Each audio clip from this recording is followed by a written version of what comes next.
যে ব্যক্তি ঈমানের সাথে সওয়াবের আশায় রমজানের রোজা রাখবে, আল্লাহ তাআলা তার পূর্ববর্তী সকল গুনাহ মাফ করে দেবেন। আল হাদিস। আল্লাহু আকবার।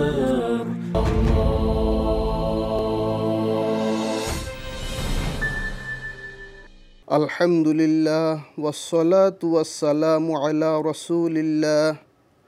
রব্বানা লা তুআখিযনা ইন নাসিনা আও আখতানা রব্বানা ওয়ালা তাহমিল আলাইনা ইসরান কামা হামালতাহু আলাল্লাযীনা মিন ক্বাবলিনা রব্বানা ওয়ালা তুহাম্মিলনা মা লা তাকাতা লানা বিহি ওয়া'ফু আন্না ওয়াগফির লানা ওয়ারহামনা আনতা মাওলানা ফানসুরনা আলাল কওমিল কাফিরিন।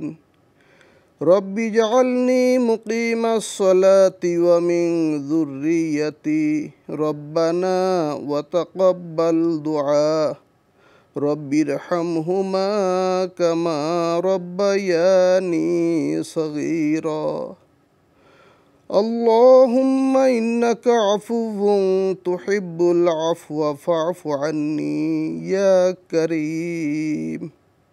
পরওয়ারদিগার রব্বুল আলামিন, ইয়া আল্লাহ, এই মহান রমজান মুবারকে ইয়া আল্লাহ, এই পবিত্র ইফতারের পূর্ব মুহূর্তে আমরা আপনার শাহী দরবারে হাত তুলেছি। আল্লাহ রব্বুল আলামিন, আমাদের রোজা তারাবি ইফতার সাহরি আপনি কবুল করুন। ইয়া আল্লাহ, আমাদের যাবতীয় ইবাদত বন্দেগী আপনি কবুল করুন। ইয়া আল্লাহ, আমাদের সকল ভুল ত্রুটি গুনাহ খাতাগুলো মাফ করে দিন। রব্বুল আলামিন, রমজানের হক আদায় করার তৌফিক আমাদের দান করুন।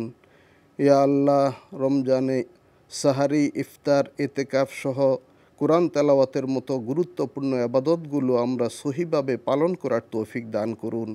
রব্বুল আলামিন, আমাদের সকলের মনের সকল নেক ইচ্ছাগুলো পুরা করে দিন।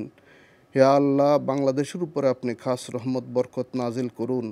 প্রাকৃতিক দুর্যোগ থেকে এই দেশকে হেফাজত করুন। মানব সৃষ্ট দুর্যোগ থেকে এই দেশকে আপনি হেফাজত করুন। রব্বুল আলামিন, ইয়া আল্লাহ, আমাদের দুনিয়ার জীবনকে সুন্দর করে দিন। ইয়া আল্লাহ, আখিরাতে আমাদের নাজাতের ফয়সালা করে দিন। রব্বুল আলামিন, ইয়া আল্লাহ, আমাদের পিতা মাতা, মুরব্বিয়ান, আত্মীয় স্বজন যারা কবরবাসী আছেন সকলকে জান্নাতবাসী করে দিন। ইয়া আল্লাহ, তাদের কবরকে নূরে নূরান্বিত করে দিন, তাদের কবরগুলোকে জান্নাতের বাগান বানিয়ে দিন। সাল্লাল্লাহু তাআলা আলা খায়রি খালকিহি সাইয়্যিদিনা ওয়া মাওলানা মুহাম্মদ ওয়া আলা আলিহি ওয়া আসহাবিহি আজমাইন ওয়ারহামনা মাআহুম আমিন বিরহমাতিকা ইয়া আরহামার রাহিমিন।